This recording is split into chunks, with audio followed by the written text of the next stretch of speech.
Bwana, mambo vipi? Natumai ujambo. Kwa jina naitwa Paul Kaskire Saidi. Ikiwa bado hujasubscribe, ningekuomba usubscribe, ucomment, ushare pamoja na kulike kwa ajili ya kutusupport. Leo tunakwenda kuzizungumzia nchi 10 ambazo kupata visa ya kuingia nchini Marekani imekuwa kipengele. Na katika nchi hizi 10 wametoa sababu za kutoa visa kirahisi. Ina maana visa zinatoka, lakini sio kama hapo awali. Na inawezekana kabisa visa nyingi zikakataliwa kulingana na sababu ambazo wamekwenda kuzitaja baada ya kila nchi tutakayokwenda kuitaja hapa.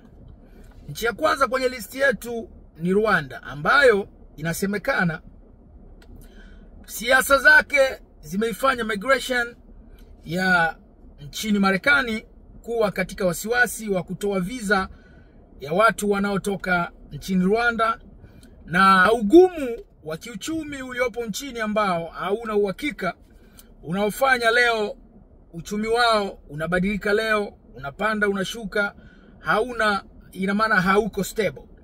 Na kitu kingine walichokisema ni kwamba kulingana na kukiuka sheria za immigration za wananchi wa nchi ya Rwanda, hiyo imekuwa sababu kubwa ya migration ya Marekani kufanya maamuzi hayo, kusema kwamba ingawa tulikuwa tunatoa visa, lakini sasa hivi tutaifanya visa kuwa ngumu kidogo kuitoa kwa watu ambao wanatoka nchini Rwanda, kwa sababu hizi ambazo nimetoka kuzitaja hapo. Ina maana watu wa nchi ya Rwanda ama wananchi wa nchi ya Rwanda sasa hivi wanakuwa wakiomba visa zao zinakataliwa kwa sababu ya hizo ambazo nimetaja hapo, kwamba siasa zao hazijatulia, uchumi umekuwa mgumu, alafu pia na kukiuka sheria za uhamiaji. Algeria ipo kwenye namba 2 kwenye listi yetu. Wanasema wao wakipewa visa wakija nchini Marekani wanapitiliza. Ina maana wao kama muda ulikuwa miezi 3, wao wanakaa mpaka wanasahau, wanaendelea kuishi wakiwa nje ya sheria. Na hiyo inawafanya ama imesababisha Marekani au Immigration Service kusema kwamba kutoa visa za wananchi wanaotoka Algeria imekuwa kidogo kipengele, kwa sababu hizo ambazo nilizozitaja hapo. Pia na wao siasa zao hazijatulia, na pia kumekuwa na maandamano mara kwa mara. Inaonyesha kwamba nchi ile kuna vitu vingi ambavyo vinahitaji kusahishwa. Kwenye namba 3 tuko na Guinea. Guinea inasema kwamba sababu za Marekani kuifanya wananchi wa Guinea kupata visa imekuwa kipengele, au kupata visa imekuwa sio rahisi, ni kwa sababu kwanza uchumi wao umeshuka sana, uchumi mdogo. Na pia hawa wakija nchini na wao wanakuwa kama wenzetu kutoka Algeria. Na maana wao wanakuja alafu wanapitiliza, wanakuwa na muda mwingi wa kukaa, wanasahau kwamba visa inakuwa na muda. Ina maana kwenye visa unaruhusiwa kukaa muda ambao unaweza ukakaa muda chini ya muda ambao upo kwenye visa, ukarudi tena ukaja tena, lakini usipitilize. Ina maana kama miezi 4 usikae miezi 5. Hapo unakuwa unakiuka sheria za kusafiri ama za hati za kusafiria. Namba 4 tunaona Burundi. Burundi wanasema sababu ni kwamba maendeleo hakuna. Ina maana nchi ina maendeleo yaliyo chini sana, maendeleo madogo wakilinganisha na nchi zingine, na pia siasa zao hazijatulia, ambapo kila siku haki za binadamu zinakiukwa, na imekuwa kati ya nchi ngumu sana kupata visa za kuingia nchini Marekani kwa sababu hizi ambazo nimetoka kuzitaja hapo. Namba 5 tunaona Senegal. Senegal wanasema wakipewa visa wananchi wa Senegal, na hii imekuwa sababu ya wao kuwa kwenye listi ya nchi ambazo wananchi wao imekuwa ngumu siku hizi kupewa visa kirahisi ya kuingia nchini Marekani. Wanasema kwamba wao wanakuja wengi na wanakuwa na hati za kusafiria ambazo hazina sosi maalum, ina maana hazina uhakika.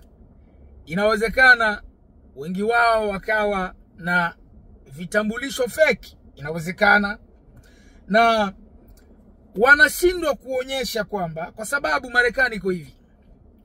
Unapoulizwa unaenda kufanya nini Marekani, au umekuja kutembelea nchi ya Marekani, US, unaulizwa sababu ya kuitembelea nchi. Kwa hiyo hapa kwenye Senegal wanaonekana kwamba wao mara nyingi wanafoji ukweli, wanasema vitu vingi ambavyo havina uhakika kwenye source, na maana kwenye chanzo. Hapa tuna nchi namba 6 kwenye listi yetu ni Uzbekistan. Wanasema nayo tatizo ya kiuchumi, uchumi wake umeshuka sana, na hii imesababisha siasa zao zimekuwa na vurugu mara kwa mara. Hiyo ni sababu imefanya wananchi wa nchi hii kutokupewa visa kirahisi, na maana visa kuipata imekuwa ngumu ya kuingia nchini Marekani. Kwenye namba 6 tuko na Gambia. Nchi hii inasemekana kwamba imekuwa na uongo mwingi katika mambo ya fedha. Wamekuwa ni watu ambao wakija nchini na wao wanapitiliza siku. Mimi naona tatizo hili limekuwa kwa nchi nyingi sana za Afrika. Mtu akipata chance anasema amekuja kutembelea familia na anabaki mazima asiweze kurudi tena. Mimi sidhani kwamba hapa kuna nchi ya kulaumiwa. Wakulaumiwa ni viongozi ambao hawaweki mazingira au miundombinu ya wananchi wao kuendelea kuzipenda nchi zao. Ina maana hapa hawa watu wanakuwa kwenye mtandao wa fraud. Ina maana wanakuwa wanafeki vitambulisho, na wanakuwa wakipitiliza muda mara kwa mara ambao umewekwa kwenye visa. Nchi ya 8 ambayo ipo kwenye listi yetu ni Benin. Nayo sababu ni kwamba uchumi wake ni mdogo, na pia kukiuka sheria za immigration kuzipata visa. Kukiuka sheria za immigration kupewa visa inatia ndani kushindwa kurespect muda, kushindwa kuwa na vitambulisho vilivyo sahihi, kushindwa kuwa na vitambulisho original. Hiyo inaweza ikasababisha ukakiuka sheria za kupewa visa. Nchi ya 8 kwenye listi yetu ni Uganda. Uganda wanasema sababu za kuifanya Uganda iwe katika nchi hizi ambazo kupata visa kuja nchini Marekani imekuwa ni shida. Wao wanasema siasa zao pia hazijatulia. Ina maana kuna vurugu za hapa na pale, kuna moto ambao ukiona moshi ina maana kuna sehemu kuna moto. Kwa hiyo siasa za Uganda zinasemekana kwamba hazijatulia, na hiyo imekuwa sababu ya wao kuwekwa katika listi ya nchi hizi ambazo zinakuwa na ugumu wa kupewa visa.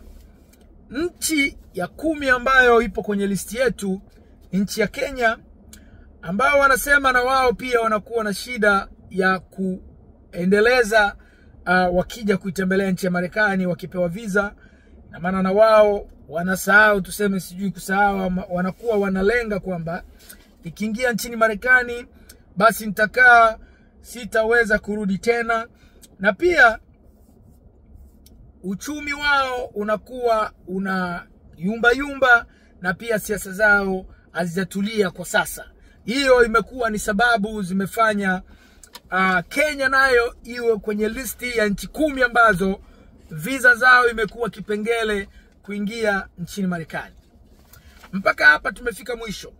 Lakini mimi ninachokuomba ni kwamba wewe uweze kutoa maoni yako. Ni nini unachofikiria kwa nchi hizi ambazo zimewekwa kwenye list ya nchi ambazo kuipata visa imekuwa kipengele, na visa nyingi zinakataliwa, visa nyingi zinakuwa denied kwa sababu ya hizi ambazo na zingine ambazo hazichatajwa, lakini hizi ndio kubwa ambazo zimesababisha nchi hizi ziweze kuwa katika listi ya nchi ambazo hazipewi visa kirahisi kuingia nchini Marekani. Hebu shusha maoni yako kwenye comment section tujue kile unachofikiria. Mpaka hapa tumefika mwisho. Ikiwa bado hujasubscribe, kushare pamoja na kulike, na tukutane katika video inayokuja.